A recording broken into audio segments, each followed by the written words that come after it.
Добрый день, уважаемые коллеги. Good afternoon, dear colleagues.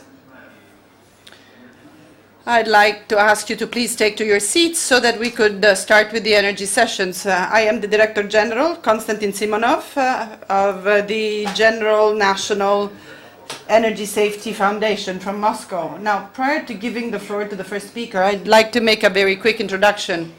And if we want to find a way out from that political crisis affecting the relations between Russia and the Western world, it is quite clear that we have to find economic contact points, and we have to find new economic projects and energy projects at the basis of which stands our cooperation, mutual cooperation. And one of the hypotheses for which there is such a rigid climate with the United States is due to the fact that we are not having that many trading activities with the United States.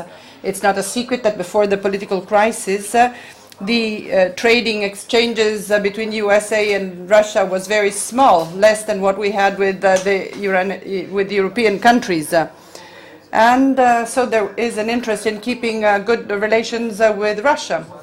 With Europe, the situation is very different. We see how not simple is the situation. We know how serious is the role played by Russia in the European market. We've heard what Seche said. Only Rosneft alone controls 20% of the supplies of oil in the European market, and Lukoil accounts for some 10%. Then Gazprom controls 42% of the imports, the European imports of gas. And from this point of view, we do fully realize that this is a long story in the story of relations. So we hope that this is going to go some further and go ahead. Today we heard Andrei Brobowski asking questions, and he said that the Europeans are very worried because of the possibility of using supplies as a political pressure tools. But we've been trading with Europe for 10 years, for decades, and next year it will be 50 years ever since the first supply of Russian gas to Austria. More than 50 years that we've been having trading transactions, commercial transactions with Europe. That's a serious thing. I believe that we have proven that we are a reliable partner. In the year 2009, and this is an interesting case, I would like to touch upon this once more later on. I'd like to say that this is something highly significant. We've never threatened Europe of discontinuing our supply contracts or breaching the contracts of our supplies to Europe. Last November, there was a tragic episode, and the relations grew worse and worse. But notwithstanding all that, commercial measures and actions were taken, but none of them was affecting our energy agreements, or oil agreements, or gas agreements. All of the contracts were honored. Maybe there were some judicial legal cases as far as prices, but all of the obligations were met. And I believe that it was exactly thanks to this that we could normalize, rapidly normalize the public political relations with Turkey. And that was also because of our authority. We have four interesting speakers. Two are coming from the European Union, two are from Russia. I would like to hear them. They have some slides to project, and then after that we will allow for some question and answers. Now, the first one to speak is going to be the president of the Board of Management of Novatek, Michelson. And he is one of the major gas producers, private producers in Russia. And next year, there is going to be another project known as Yamal for natural liquefied gas. And then going back to the marine transportation and terrestrial transportation or ground transportation, we know that there was another project known as the Nord Stream project. And Michelson, who seems to be a Euro-Asian himself, notwithstanding himself, I'd like to hear what you have to say. Dear colleagues, many thanks for this opportunity to speak during this Euro-Asian Forum. According to the forecast of many analysts, the 21st century was doomed to become the century of gas. But reality proved that history was right, and we've seen that the demand for gas coming from rapid evolution countries where there was a need of energy sources was growing. And so starting from the year 2005 up down to the year 2015, the worldwide consumption grew by 25%. Last year in Verona, we were discussing about our faith in gas, natural gas. We were talking about the worldwide gas fields. And I believe that the ecology thesis is very important for worldwide energy. And I'm going back to the Conference of Paris. From the analyst point of view, it's quite obvious that in order to reach our goals, so as to limit and curb down the growing worldwide temperature, we should make recourse to renewables and natural gas, that is, make use of clean energy sources. But we know that the market, the energy market, the gas market has been changing exactly in front of our eyes. I know that we have some 10% of natural gas, but this market is getting ever more similar to the one of oil. So from a local context, we've moved to global, and we've gone global. In the past 10 years, we've tripled the natural gas opportunities, the natural gas market opportunities. Competition is growing naturally. The global consumption trends, unfortunately, were not affecting its production and mining by one of its competitors, Russia. And in the past 10 years, the extraction level hasn't changed, knowing and considering that there are gas fields that are huge in Russia, and that stands as a very important objective. In the background of stagnation, on the backdrop of stagnation in the United States, we know that that went up by 50%, in Qatar by 300%, and we are convinced that growth will be in the medium term going on.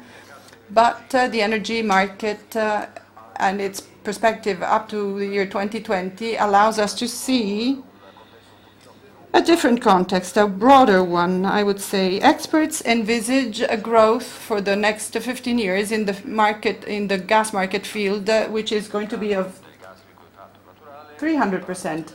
We envisage that the consumption of natural gas is going to double. And this is supported by the forecasts of demand and needs in those regions where there are no gas pipelines. And if the growth of the need of Russian gas in Europe were to be only of 12%, then we know that in Africa that's 59%. In Asia and Pacific, it's accounting for 56%. In the Middle East, it's of 45%. In Latin America, it's equal to 32%. Then let me make you notice that these growing markets are not easy to reach for the many gas pipelines from Russia. The only exception is represented by northern China, where we are building the Siberian gas pipelines. We know that the gas needs are well known to the experts of the market, and everyone knows that for the year 2025, the United States power could be as high as 20 or 19 million barrels. And in any such conditions, I'd like to say that it is important to solve the problem of the effective monetization of the fields of Yamal and Gaetan. And the projects here are worth more than 70 million tons. We also believe that the production will take place in the eastern European side of Russia, and also of the huge Yamal SPG project, which is the natural liquefied gas. Then we have French and Chinese companies that are actively involved. The factory is in the peninsula of Yamal. It's going to be a 24-hour kind of factory, working factory, operating factory. de facto, this is a huge international project. It's a giant project. And let me stress that an incredible supply of materials and of machineries comes from our own Italian partners, such as the Nuova Opinione and another whole set of some 25 different companies, Italian companies. Then the next project is represented by Arctic LNG2. And Arctic LNG2 will be producing 16 million tons of LNG on a yearly basis. This year, during the St. Petersburg Forum, in the presence of Putin and of the President, Prime Minister Matteo Renzi, we signed a strategic partnership agreement envisaging some collaboration with Saipem and Nuova Opinione. And I'd like to invite all of those who are interested in taking part in any such projects. Ну, если позволите, я на правах модератора буду каждому выступать. If I may, as a chairperson this session, I'd like to raise a few questions to all the speakers. Mr. Michelson, I wish we can be invited to the opening, but the question is as follows. The sanctions have been raised some 2 years ago. Your company, Novatec, has it felt any repercussions? Because I know that you cooperate with a number of foreign partners. Do you experience tangible difficulties? Well, you rightly said whether there are real difficulties. Well, it took us a year and a half to prove our partners that real difficulties actually are not there.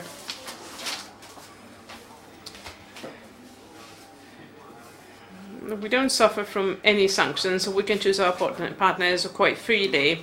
I raised this question because formally, indeed, you did not, you were not hit by the sanctions. Well,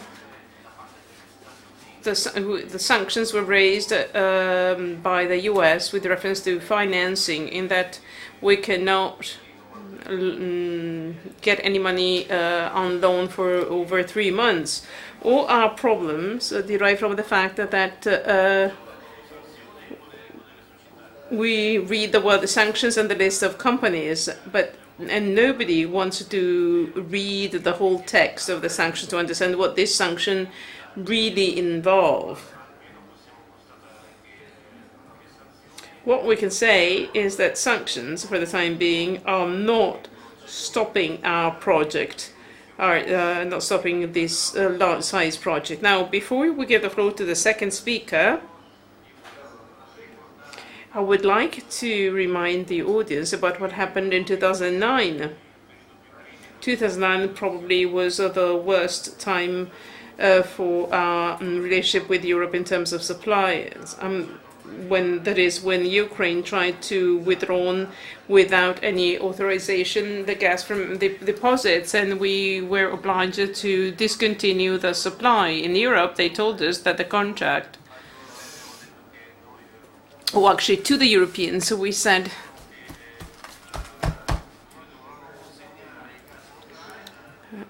we should deliver gas through Ukraine to the final customer. Crossing Ukraine could not be just a problem for ourselves.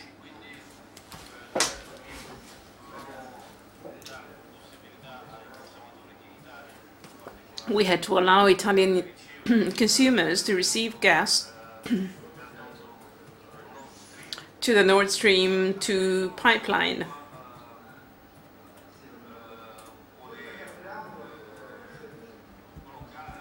And now Europe intends to discontinue Nord Stream 2 because they want gas to go through Ukraine. But having said so much, I'd like to give the floor to Ulrich Lisek, the head of communication for Nord Stream 2.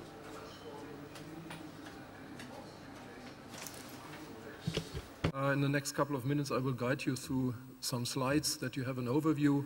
Where are we? What is the political situation in which we act for the time being? And what is the way forward? So here, a short introduction of the project. We see ourselves as a pure commercial project. We have no political targets and goals. The capacity of the new pipeline Nord Stream 2 is the same like Nord Stream 1, 55 billion cubic meters maximum transport capacity a year. The investment 8.4 billion euro. No tax money is needed, it's only private financed. We see ourselves as a project which is backed by some of Europe's largest energy companies like Gazprom, Uniper, Wintershall, and we are committed to safe environmental protection and transparent governance. The business case is, and Mr. Mikkelsen has mentioned it, we have, especially in Europe, decline of gas production. There are different analyses worldwide done, but from our point of view, in our business case, we see that we have a more or less stable gas demand in Europe, especially in Western and Middle Europe. But we see, due to the fact that we have a decline of domestic production, an import gap for the next couple of years, which ends up between 120 and 150 billion cubic meters a year. And here, from our point of view, Nord Stream can deliver a significant stake in filling up this gap with 55 billion cubic meters. On the next slide, you see our estimation. So this is for, especially for the European perspective, very important. The Europeans are always telling us, who needs gas any longer? And here, and this is what Mr. Mikkelsen said already, we have worldwide, let's name it not a fight for gas, but a high demand for gas. And this is what the Europeans need to understand if they would like to replace gas with other energy possibilities. There is a big fight for gas in the world. One of the biggest issues we have in front of us, this is the position of the European Commission. Maybe you have heard about it. There is a big struggle coming from Brussels, initiated by the Commission and supported by countries like Poland, Slovakia, and the Baltic states. We should fulfill the so-called third energy package. That means this is something which unbundles our pipeline. We have to open the tariff structures and. We have to open third-party access for other guys. But this is a pure internal market frame. We are seen as an import pipeline. Nevertheless, we see from our point of view, we make a significant contribution to the supply of security in Europe. We are compatible and full compliance with the energy union policy. We make a significant contribution to the reduction of greenhouse gas in Europe, that the European Union can reach their targets in 2020 and 2050.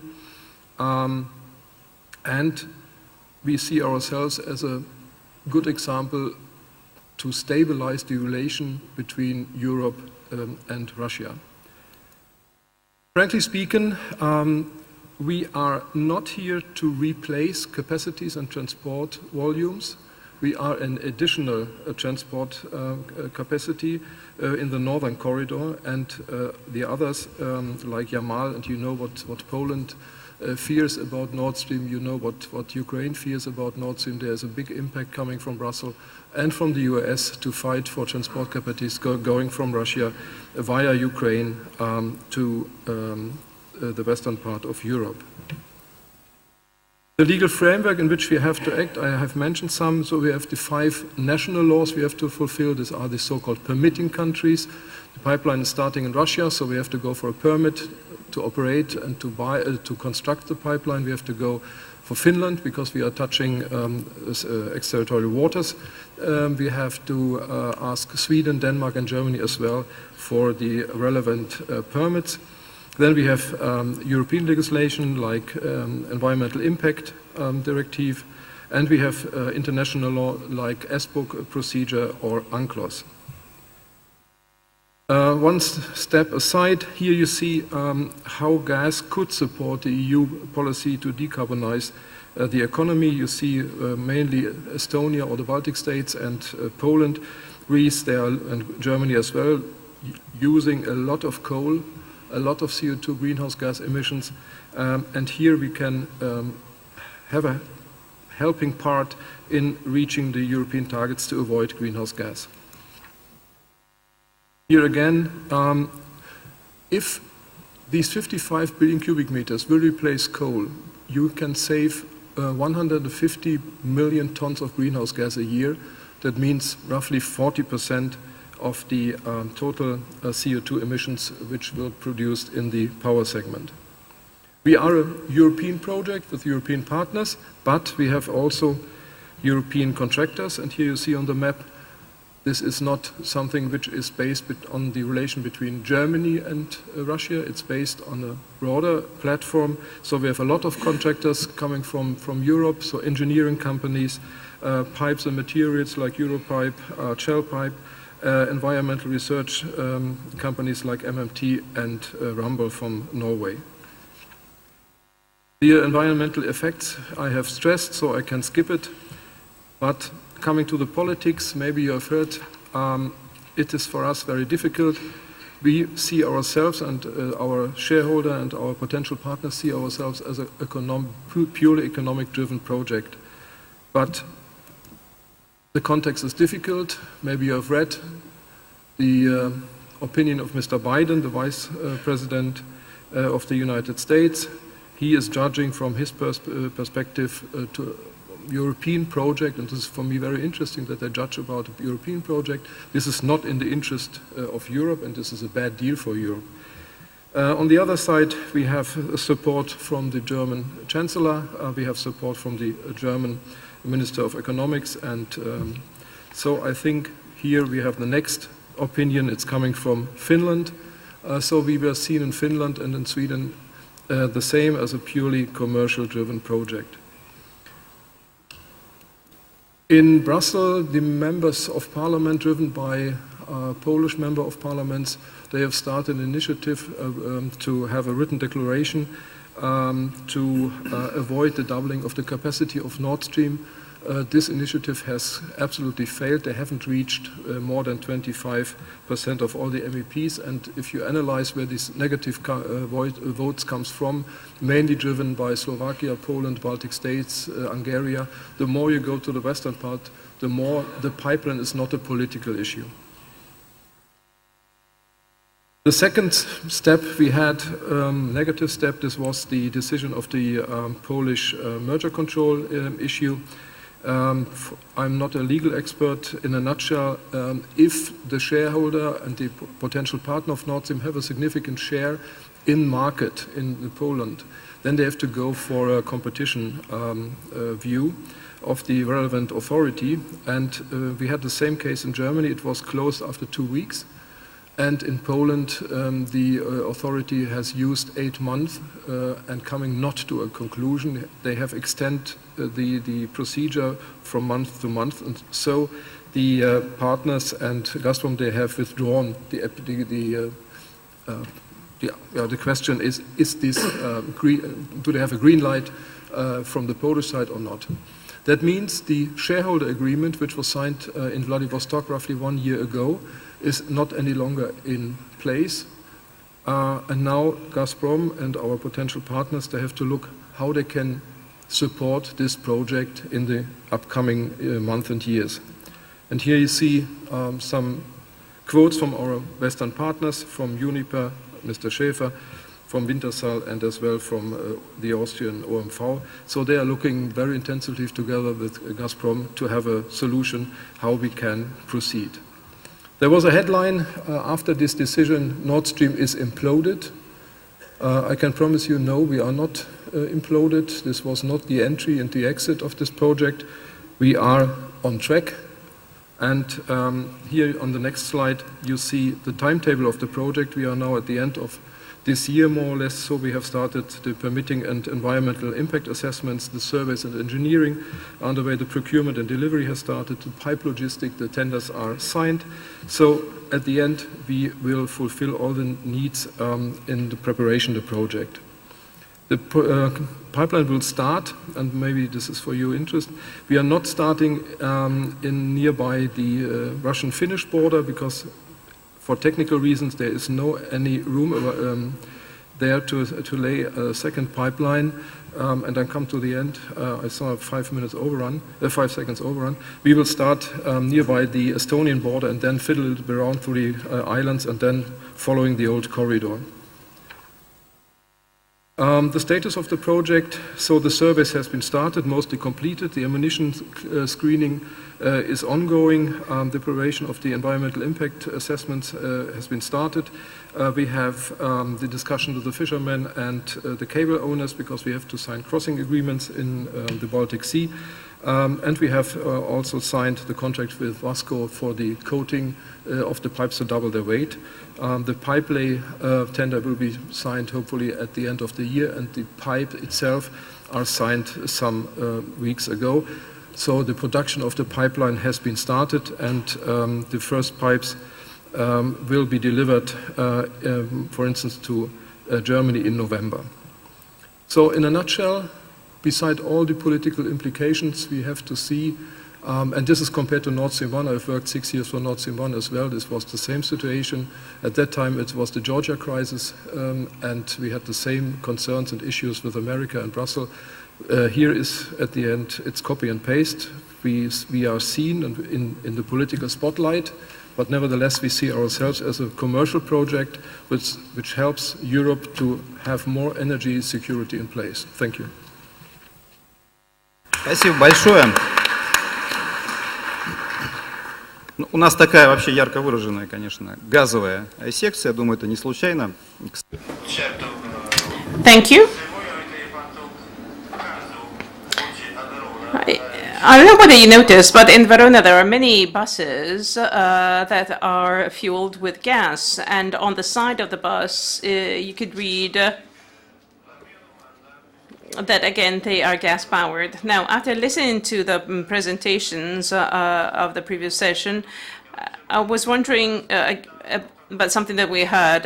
We heard that Germany is leading a strange policy because Frau Merkel wants to have sanctions and you want Nord Stream 2. How comes? Isn't that schizophrenic, as was said earlier on?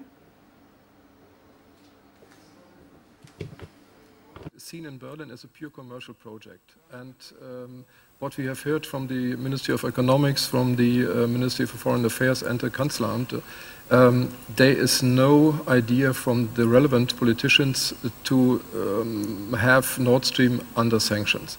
There are some people in the so-called Christian Democrats in Berlin which are arguing for this, some of the Greens, but nevertheless, as long as Ms. Merkel has this view on the project, we will never ever seen under sanctions. Спасибо большое. Давайте. Thank you.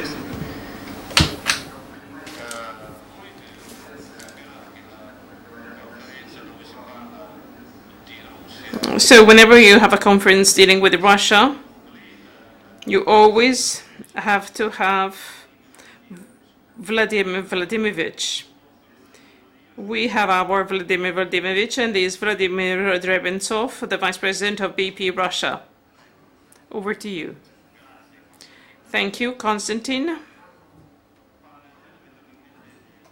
I shall talk about the gas industry in Russia, and I'll talk about the relationship between Russia and Europe, but I would like to speak about a wider context. I would like to talk about art and innovation as well, because I believe that the possibility to use and deploy new technologies and to complete such technologies and to enhance them is what is changing the gas markets just before our eyes. Here you can see the result of this ongoing improvement in this sector. This is indeed is the enhancement in the output of one single rig of one well in the US, a new well in the US. Because in the US, the shale gas or the shale oil revolution has come to the fore. This is truly a revolution because it involves new and innovative technologies. Now, if you look at this development in yield and productivity, The first thing that you realize as an economist and as the ordinary citizen or the ordinary person involved in the industry is that with such a growth, you should also see a reduction in costs, because usually the two things go hand in hand.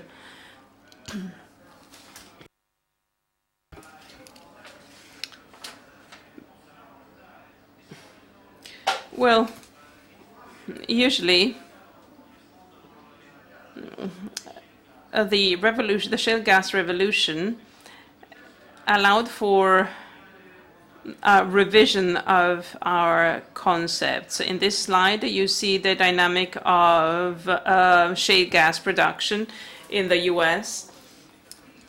One of the most important indicator is given by the name of the rigs, the name of the extraction or the oil rigs. So you see that you had an increase in the production even when a great number of rigs or wells were closed. How was that possible? It was possible because of the technological revolution. Now, if we look at the future, we can easily say that thanks to the ongoing cost reduction as connected to the shale gas extraction in the US, we are expecting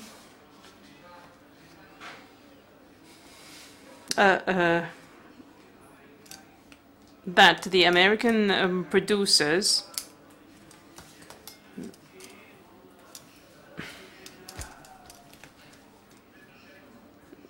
will reach a greater efficiency. In 2011-2014, the US struck a record because they increased the oil extraction by 1 billion barrel per day, which was quite unparalleled. You see that with the extraction there has been a decline, and it fluctuates now with a narrow range. We have to be aware of the fact that the prices at the end are going to be slightly higher, and when the prices go up, basically extraction will go up again. In this slide, you see the changes that occurred on the market resulting from the new technologies. Only 1 year ago, in 2014,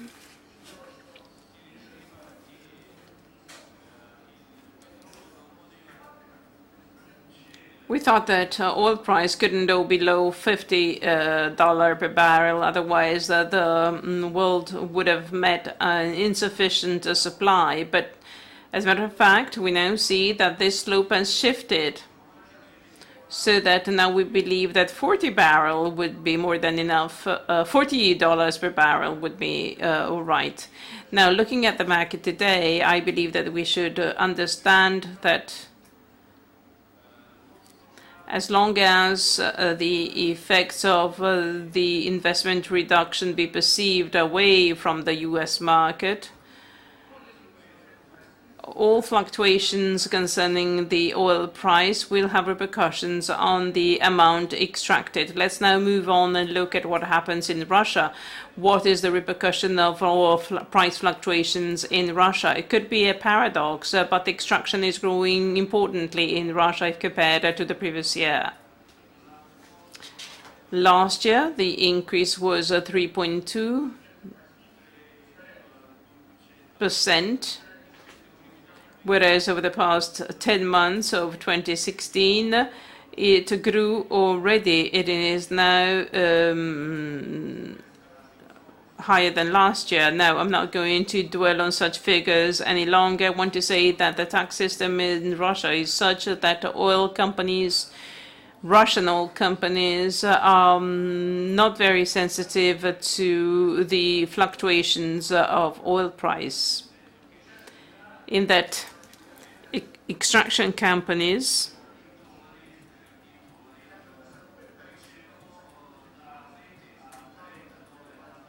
are paid $20, $30 per barrel, irrespective of the fluctuations of oil price on the market. So the extractions is carried out at very good levels. If we go back to this chart, you may see that Russia is one of the countries with extracting at a very a reasonable cost, and oil deposits in Russia are such as to keep the extraction level unchanged for the next 20 years. If we go back to what Mr. Sanctions said with reference to the role being played by Russia in terms of oil supply to Europe, well, I can say that in foreseeable future, there are certainly good perspectives. In the case of gas, the situation is pretty similar. Here there's a chart showing the increase of shale gas in the US, whereas on the right-hand side you see another slope referring to the amount of resources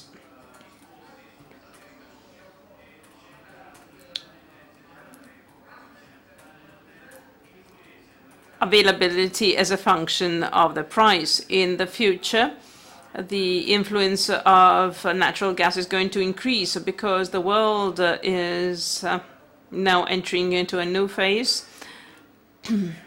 a phase of LNG, liquefied natural gas, LNG.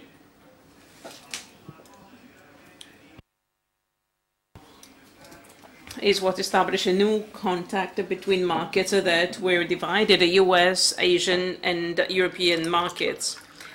Liquefied natural gas, LNG, will foster competition. Let me say a few closing remarks on the dynamics underway in Russia. In this case, there are two opposing trends. In the higher part of the slide, we're showing that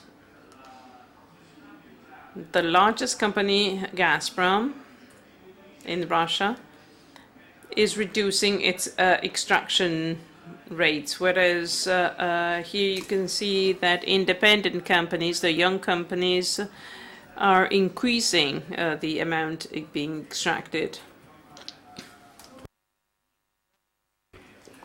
I'd like to draw your attention on the fact that not only are we seeing a reduction in the amount of gas being extracted, but also in the amount of gas being consumed.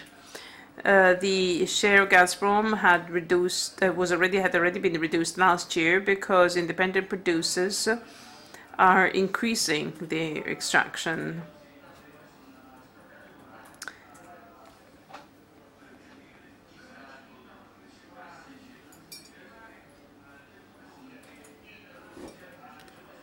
Russia requires new markets. It has to export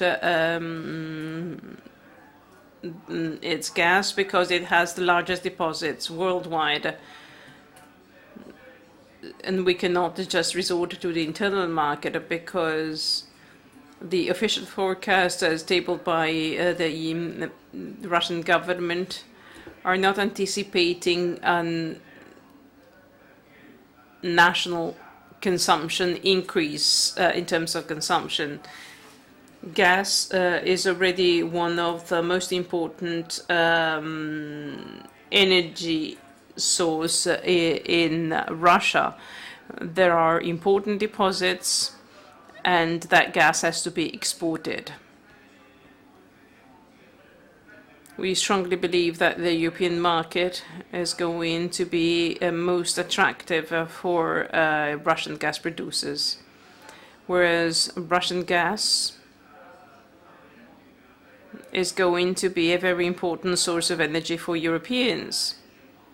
We're now used to hearing about the problems that we had to come to terms with in the past and the problems with the consumers in Europe and the producers in Russia. But I believe that politics has very little room for maneuver because we now have different companies extracting gas, so much so that in Europe we're going to witness a strong competition between American and Russian gas producers. And I believe that Europe's concern on the political dependence of Europe on Russia is going to dwindle.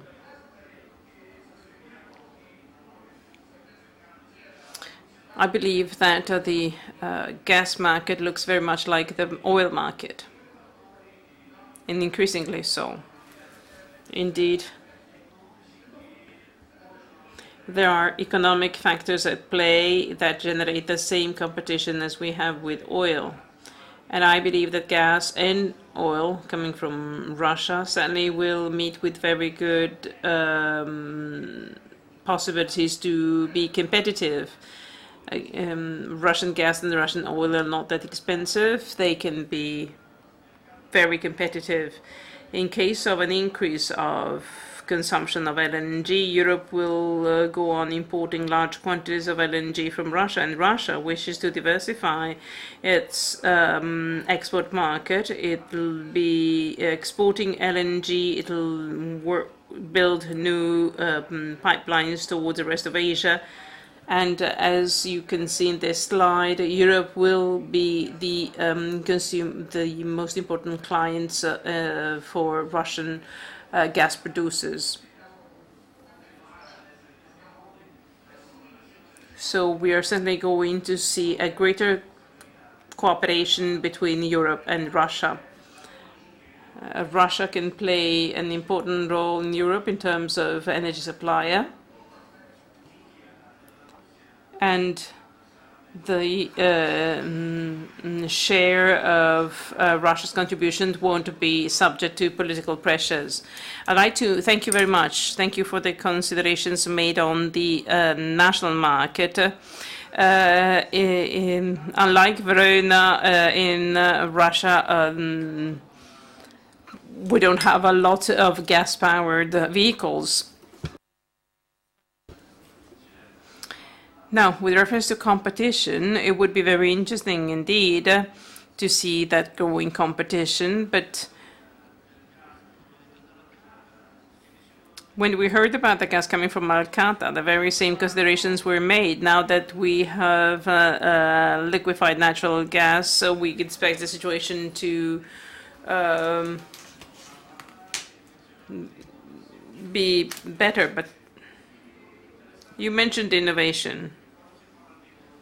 And that is interesting because whenever innovation is referred to, usually they always refer to wind or solar energy rather than to hydrocarbons. But the innovation can be introduced also in the hydrocarbon industry. We are referring to the year 2020. What do you think the energy balance is going to be in 2020, in a decade or so in Europe?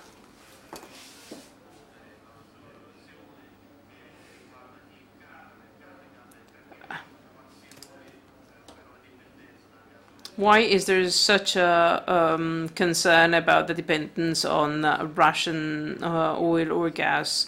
Well, I believe that the physical infrastructure is changing in the European gas market, and this basically helps us in establishing new ties between Europe and Russia.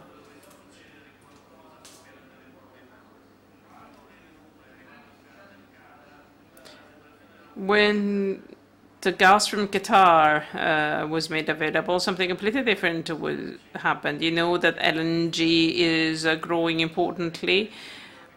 Regasification facilities are being planned. And this is a buffer that is going to change the situation importantly. We should all understand that these projects cost a lot of money. And all these infrastructures also account for a problem for Russia. All this potential can be used Nobody obviously anticipates any growth in the oil consumption. It'll be export which is going to be growing, and there's going to be part of the facilities that won't be used. That will depend on political choices. As to forecasts, we have a global forecast, not just for Europe, and that forecast includes the future up until 2035. The previous analysis showed that by 2035, notwithstanding effort to avoid climate change, traditional energy sources such as gas, oil, and coal will still be the core to meet the energy needs.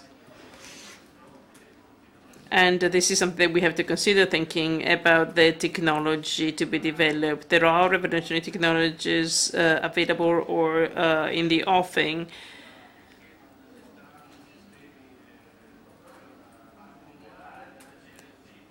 But as long as energy is not accumulated, the renewable energy cannot be accumulated, well, we won't be relying on it because we cannot just rely on solar or wind energy.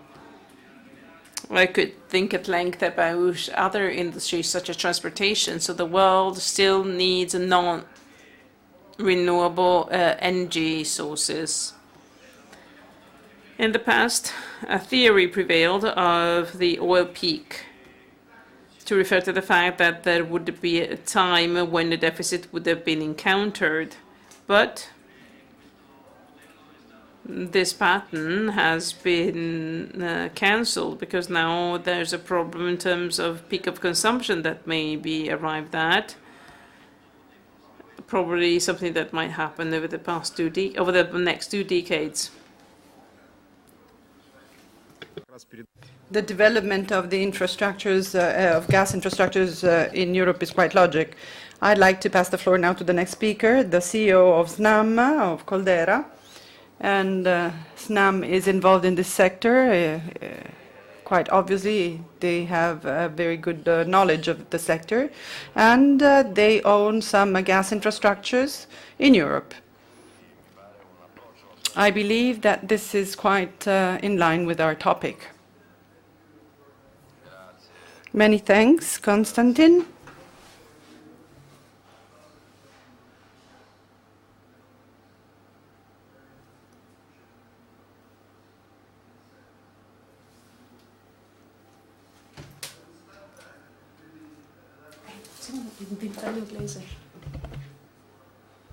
Global perspective to 2035 on primary energy consumption. I think all estimates agree with limited discrepancies that at a global level in 2035 there should be about a quarter of primary energy coming from coal, a quarter coming from oil, and a quarter coming from gas, with gas increasing and coal and oil slightly decreasing in relative terms. And the remaining quarter coming more or less evenly split between hydro, nuclear, and renewables. This picture clearly shows what is referred to as the century of natural gas at a global level. We've seen on previous slides the very important growth estimates for Asia, for North America, for Africa, for India. The key element of change in this chart is really China. There is very few converging estimates on what China will consume. China can swing easily this chart in favor of gas compared to coal, or quite at the opposite, it could foster an endurance of coal in this picture. The key message here is that renewables are growing faster than anything else, but are starting from such a small base, if we exclude the older hydro, that if we really care about CO2 and implementing the protocols and agreements signed in Paris, and this is my favorite statistic, every percentage change in the mix between coal and gas has the same CO2 benefit as increasing the entire renewable portfolio by 15%. And the maths behind this is quite straightforward. So renewables are great. We agree with Vladimir that there will need to be better technologies and accumulation. We should invest in renewable research rather than renewable deployment with current technologies. But the global picture simply means that we should push for more gas and less coal at the global level if we really care about fighting climate change. Moving to Europe, it's very hard to pick a number in the very wide estimates for European demand. European demand is driven by policies. We have seen how the 2020 policy has allowed renewables to grow faster and to a higher level than was planned by policymakers. We would pick a guess where gas demand, at least until 2020, 2030, is flattish. I think the key message is that even with the flat demand, you still need to grow absolute imports by around 40%.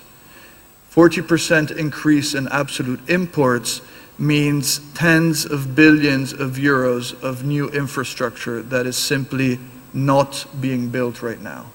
But what I find even more interesting is that regardless of the absolute imports that need to increase, the relative imports and the relative flows within Europe will be changing quite dramatically. We all know that the North Sea is declining very rapidly.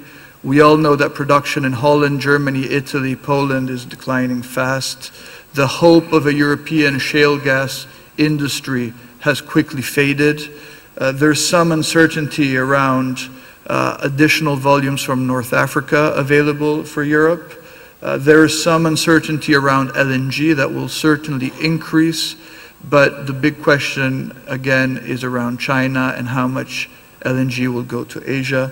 So inevitably there will need to be new and more infrastructure from Russia, but even more and newer infrastructure coming from the southeast and from a new corridor that has to be inevitably built between Europe, between Greece and Italy as two southern hubs to accommodate for new Russian gas routes as well as additional routes coming from either the Caspian and or the Middle East. At the same time, Europe should really get its act together and form the energy union, which is easier than it sounds. It's really down to 4 or 5 key projects that have been on the drawing board for too many years. We are talking about the dots that you see on the left having to disappear. These are very simple to resolve bottlenecks that are preventing our 27 markets to really becoming one market. The main bottlenecks are between Spain and France. Another bottleneck that likely, and we as SNAM have addressed, it will be completed by 2018, will be the reverse flow to be able to export gas out of Italy. The other bottleneck is to allow Greece and Bulgaria to be interconnected. But with 4 or 5 key projects, we will create the energy union. The energy union is good news for anyone supplying gas into Europe because it will mean a bigger market, a more interconnected market, an easier market with clearer rules. I think we're halfway there. I think the effort is important. We need coordination and focus, but it's something that if we work well, we can achieve in the not too distant future.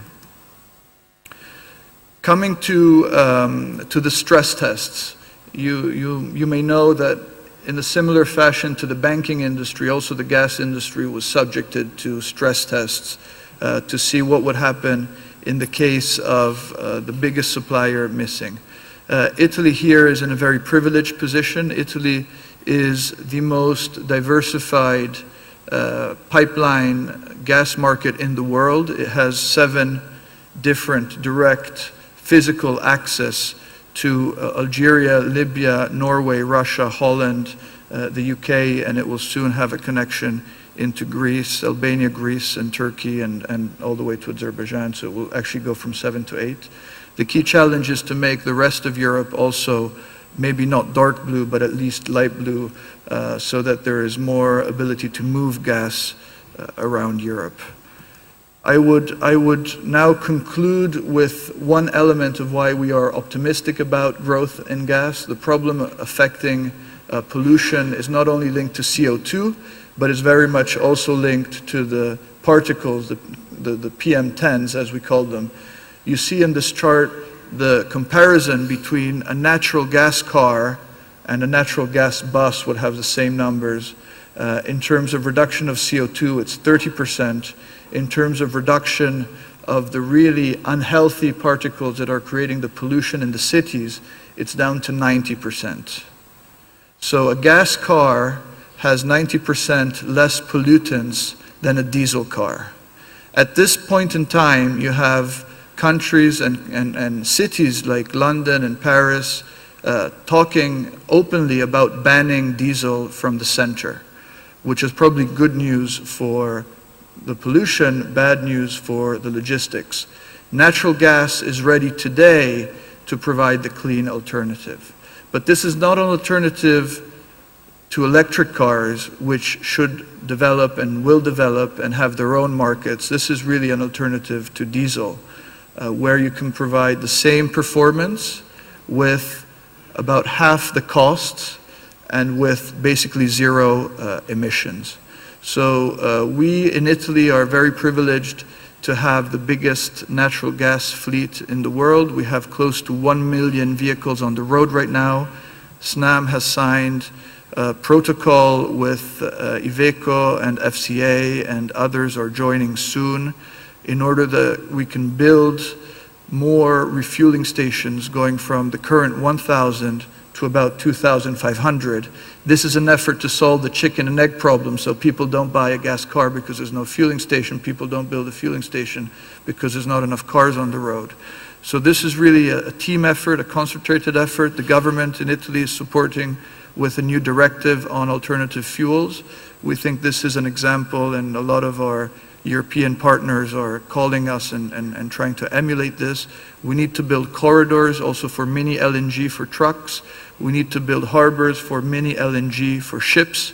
Every new ship that is built right now is being built with an engine capable of running on fuel oil as well as on natural gas, because ship owners and shipbuilders understand that legislation in the Mediterranean will follow some of the US legislation, become more and more strict on pollutants, and so they will need to run on natural gas. It's up to us in terms of infrastructure to build those harbors, build those storages, build those LNG corridors to make this happen. So I want to close on this optimistic note. I think demand in Europe is likely to grow, fueled by reduction in coal that policymakers should really address. I also think there's new uses for gas in transport. Biomethane is another positive element that can make transport even greener. Thank you very much. Спасибо. Спасибо большое.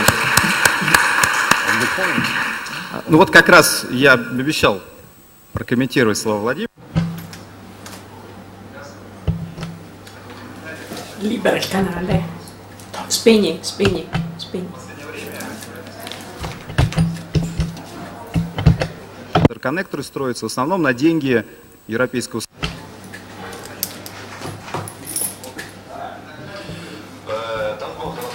Когда просто строят трубу. Times history becomes ugly, especially when they build open-air pipes just to show them to the European technocrats and officers. The scheme is quite clear. We have analyzed the construction of any such European infrastructures, and then they remain empty for some 70% of them.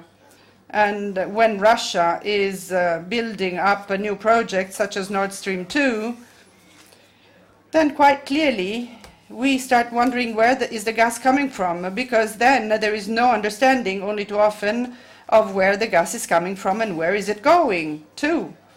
So from that viewpoint, Russia is taking part in the construction of any such new infrastructures in the territory of the European Union. And as we've said, Nord Stream 2 should reach Italy. That's where we will have to create new interconnections.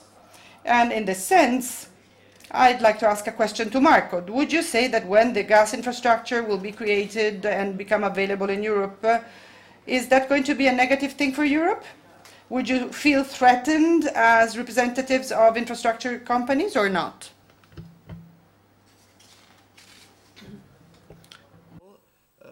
Infrastructure should be more and more open and neutral. I think the creation of an energy union means exactly that. The third directive goes in that direction, making sure that who runs and builds and operates the infrastructure doesn't have any conflict in trying to prevent the gas to flow. Certainly, there will be an issue regarding the new flows that I showed in the map. So there will be infrastructure that no longer has flows. If I think of the interconnector in the UK, it was a very strategic pipeline that was always full. Now the flows have changed between the UK and the continent, so the UK is no longer exporting gas, so this very strategic pipeline has significant less flows. So I think it's for the experts and policymakers to really work together to invest where there are the bottlenecks, and we've tried to show them on that chart, as opposed to investing just to chase some new sources of gas. I think an integrated Europe will function a lot better. I think that's not enough. We still need additional import infrastructure to come from outside of Europe, from Russia into Europe. I think a balanced approach where you have southern gas coming from Russia into Turkey or into Europe is very positive, because it goes to supply all those regions in Eastern Europe where on my chart you see a lot of dots, because there's many projects in Eastern Europe that have not gone ahead, that were somewhat linked to the South Stream project, that are now basically on standby. So a number of these countries don't have solidarity, don't have the ability to move gas between each other. So I would think, answering your question, to the contrary, we're not concerned. Infrastructure is needed, but is needed in a very coherent and well-designed way. Thank you. Спасибо большое. Но у нас есть еще время на вопросы из зала. Пожалуйста, поднимайте руки, представляйтесь и говорите, кому вопрос, если конкретный вопрос. Пожалуйста.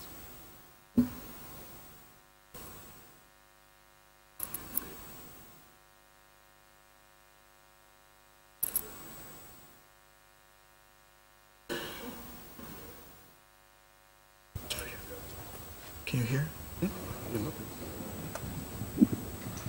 There is no translation into Russian. Да ее вообще ни на каком языке не слышно. Mi scusi. Sono Paolo Ghirelli e rappresento... My name is Pablo Ghirelli. I represent the Bonatti company, Italian company, building up pipelines, and that was part of the construction of our own project, Imono. This is why I was listening with great interest. I was listening to the illustration and presentation of our project, Indue, and I'd like to ask some questions. For this project, the so-called final investment decision, was that already taken or not? And if yes, what is the timing? How long will it take before the project will get started? In a nutshell, Nord Stream 1, we have not the final investment decision. If you look in the investments or the contracts which are signed already, the pipelay contract will be signed at the end of the year. The volume is above 2 billion. The piped contracts are signed above 2 billion. The coating and storage contracts are signed. So at the end, the main financial decisions are made. So the project has been already started. We are since 1 year in operation. We have new offices in Zug, Switzerland. We are fully equipped with computers, stuff, everything. So are we working 24 hours, 7 days a week. Пожалуйста, да. Микрофон не забывайте говорить, а то перевода нет. Remember to speak in the microphone, because otherwise no translation will be available. Please, thank you.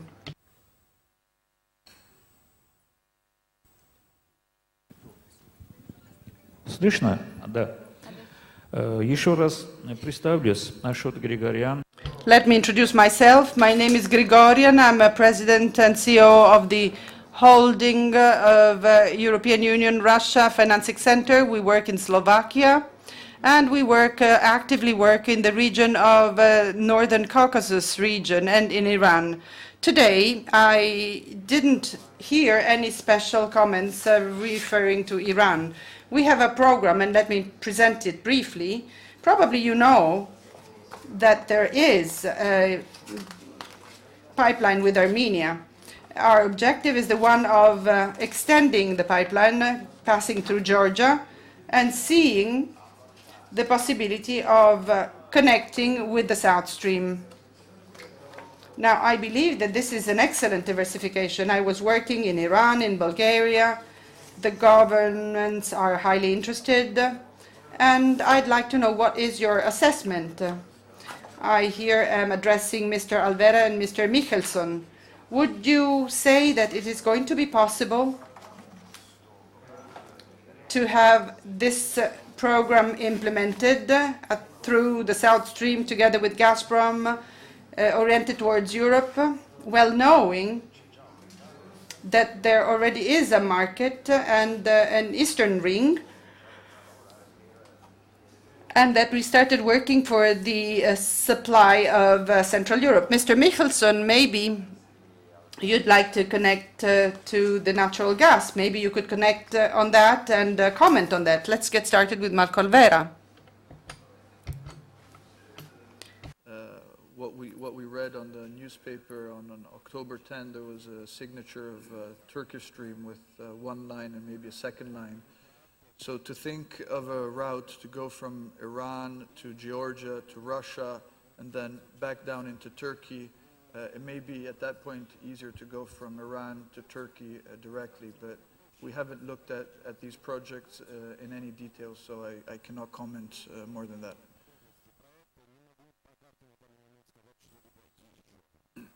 Леонид Викторович.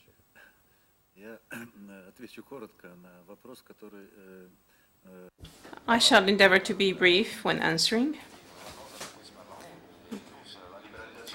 There's much talk about the liberalization of gas export through the pipeline.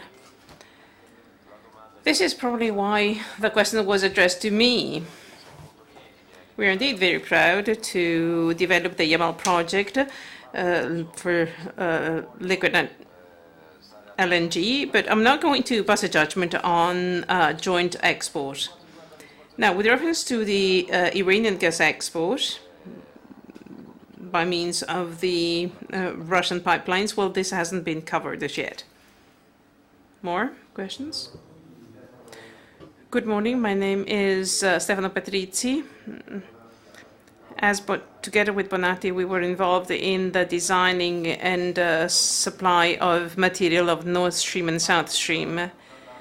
Well, as a matter of fact, part of the answer has already been given, but let me focus on something. 31.1 billion cubic meter per year would be the flow rate of our of the pipeline. Isn't that the risk that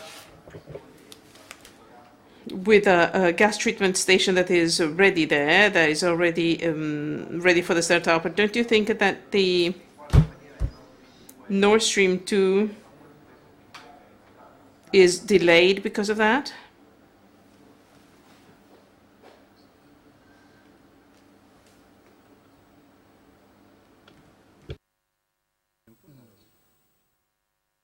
No, I don't see this possibility. The time schedule of Nord Stream 2 is, let's name it like this, extremely tough. So we are at the end of 16, and we will start, as you have seen on the timeline, latest at the end of 19 with the first transport to Europe. So we are not affected with this, whatever you name as a southern corridor. There are a lot of corridors entering the European energy market, so this is not our cup of tea. Коллеги, ну, я думаю, что мы будем постепенно завершать. But perhaps we can draw the conclusions because it's late already. So I think that we should thank all our speakers for their contributions. I firmly believe that our partnership in the energy field will go on, and I hope that the political problems can be overcome as well. Thank you.